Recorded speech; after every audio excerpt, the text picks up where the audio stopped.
Gente, nesse vídeo vou te dar dicas de como escolher os instrumentos para realizar a avaliação neuropsicológica. E aí vem uma dúvida: será que preciso montar um protocolo ou bateria de teste para todas as minhas avaliações? A prática psicológica, principalmente na avaliação, é muito diferente do que aprendemos na faculdade e nos cursos diversos. E a avaliação, gente, neuropsicológica não é uma prática fácil, mas também não é a mais difícil. Porém, requer de você muito estudo, dedicação e compromisso. E digo, quando você entrega o laudo e sabe que ajudou aquele paciente, não tem preço. Então, quando me perguntam isso, eu falo: se você abraçou a avaliação neuropsicológica como uma prática constante e não esporádica no seu consultório, sim, você precisa montar um protocolo ou bateria de teste para usar nas suas avaliações.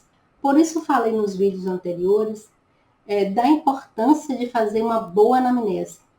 É a partir dela que você irá planejar a avaliação. Tudo de acordo com a demanda e adequado à realidade do paciente. Quanto mais detalhada for a anamnese, mais preciso e significativo será o quê?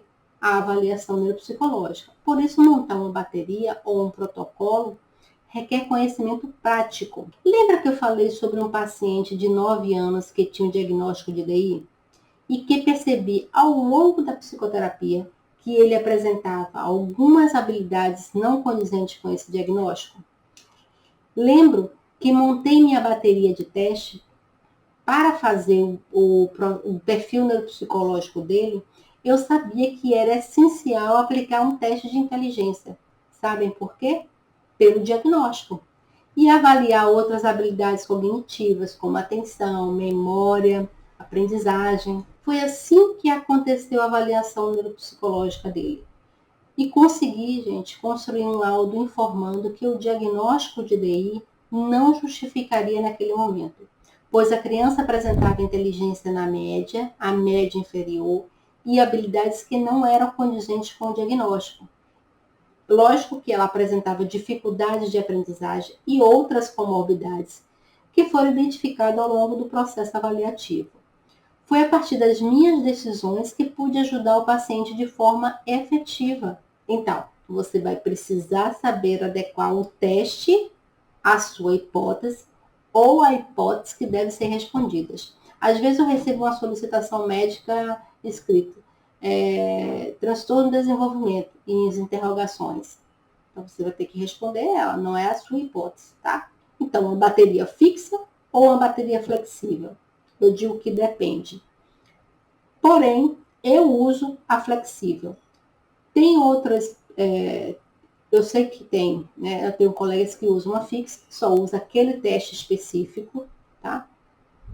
Às vezes trabalha em uma instituição que tem uma limitação de testes, aí a gente não pode fazer, tem que ser aquele mesmo. Só que, como eu falei anteriormente, a própria avaliação, né, o próprio processo de neuropsicológico, você pode utilizar tarefas ecológicas e tarefas neuropsicológicas que você pode incluir mesmo nas instituições, tá?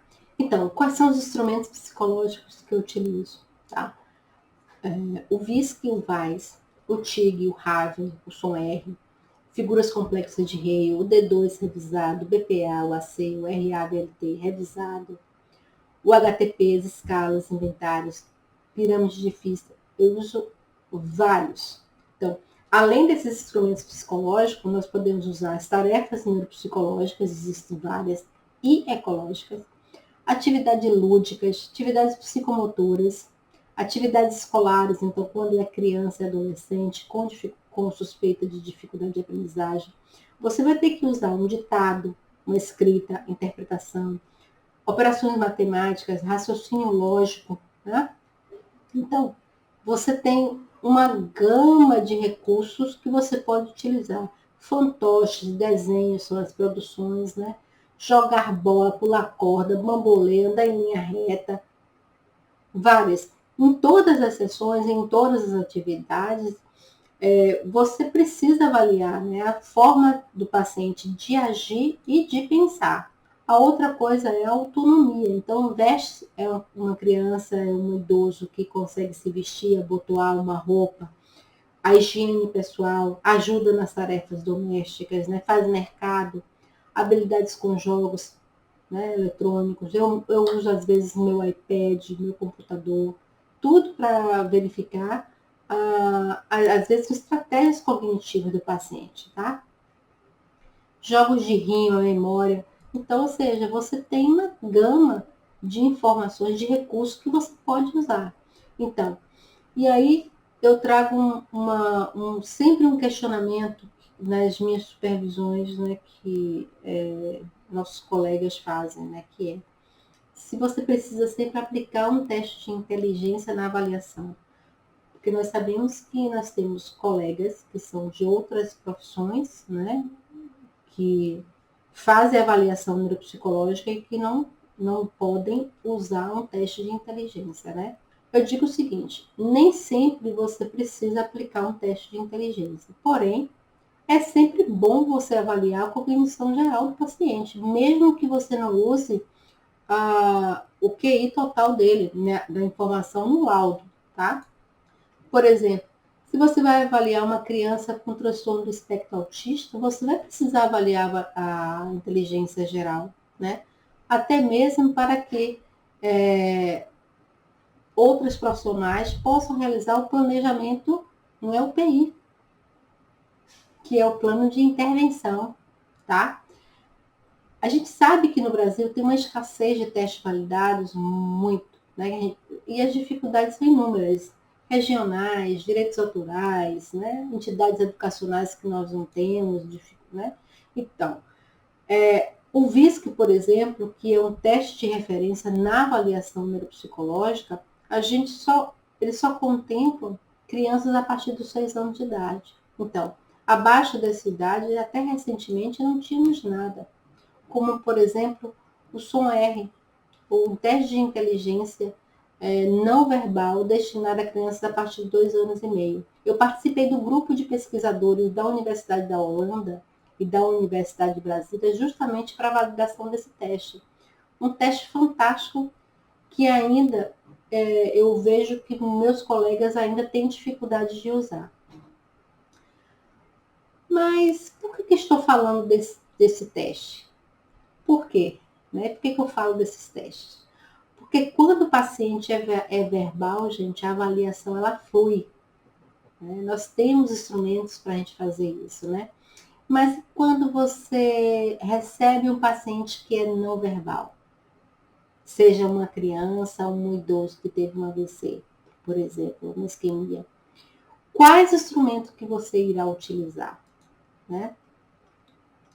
E aí você terá que planejar uma bateria para esse paciente.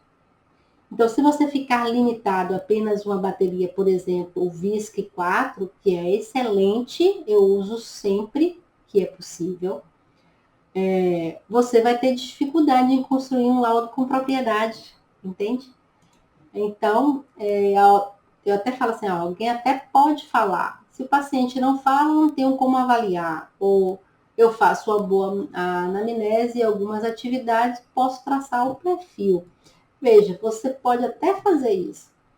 Porém, seu laudo não vai responder à demanda solicitada e nem vai servir para construir um processo de intervenção, que é o PI.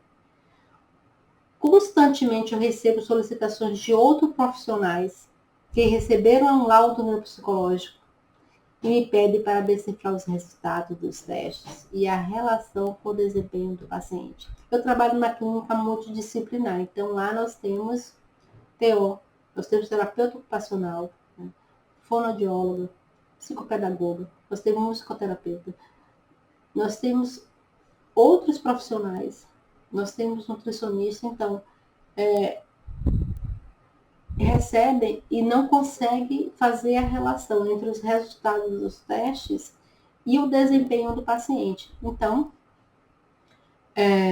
eles me pedem para fazer, eles dizem que é a supervisão da supervisão. Então, eu gosto sempre de lembrar qual é o objetivo da avaliação neuropsicológica. Primeiro, que ela é um exame o quê? Complementar. E o seu objetivo, gente, é auxiliar no diagnóstico clínico, no acompanhamento, no tratamento, no conhecimento da cognição, das emoções, da personalidade, do comportamento, sob o enfoque da relação entre esses aspectos e o funcionamento cerebral. Eu digo que você vai conhecer o paciente de forma biopsicossocial, tá? Então, quando recebem pacientes não verbais, eu oriento que explorem atividades auditivas, visuais, escritas, psicomotoras e avaliem o seu desempenho. Você pode também usar a escala de desenvolvimento. Existem N escalas de desenvolvimento e excelentes. Se mesmo assim você não se sentir confortável, tá? Você achar que ainda está precisando mais, estude o seu paciente, verifique quais são as dificuldades que ele tem e busque artigos científicos, livros, que justamente para você entender o funcionamento dele, tá? Por isso que falei anteriormente que o seu protocolo ou bateria de avaliação neuropsicológica ela deve ser flexível.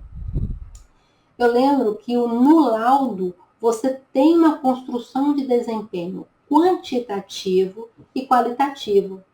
E a gente não consegue elaborar um laudo neuropsicológico sem esses dois aspectos, tá? Então, e o laudo ele vai servir para subsidiar profissionais de outras áreas nas decisões sobre tratamento, intervenções, mudança de medicamento, por exemplo, intervenção psicopedagógica, né?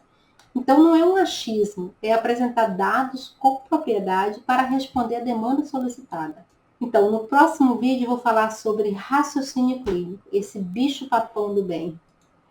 Se você gostou desse vídeo, dê um like, compartilhe e se inscreva em meu canal para ser avisado todas as vezes que eu publicar esses vídeos e não perder nenhum deles. Aproveite e deixe seu comentário ou dúvida. E o que você gostaria de saber sobre a avaliação neuropsicológica? Nos vemos no próximo vídeo. Até lá!